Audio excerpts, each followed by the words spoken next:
Hello everyone, today I'm going to show you how to use the SiteGround dashboard. So I just tab on official SiteGround website. Before you creating an account, you will have to purchase a plan, and if you want to buy to premium or subscription of SiteGround, please go through the link in description. You will get a referral code from me. So after creating your account, you will log in and what site information can find on the dashboard page.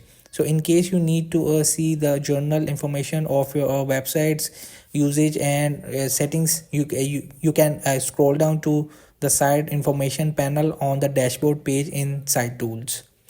So after next, dashboard is the main thing, and there are feature disk space shows you the total size of files, and in quotes this is the total number of files and folder located in the respective site tools. And the third one is site IP, so is the IP address that the website domain record should point to.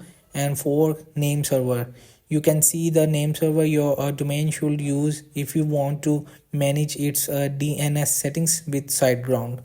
So where can I see my website monthly statics? So on the dashboard page you can also see a brief summary of the traffic towards your website. It will show you the unique visitor and page views for the present month. So this is the role of dashboard on SiteGround. So hope this video helped you. Please don't forget to like and subscribe and get notified for more videos.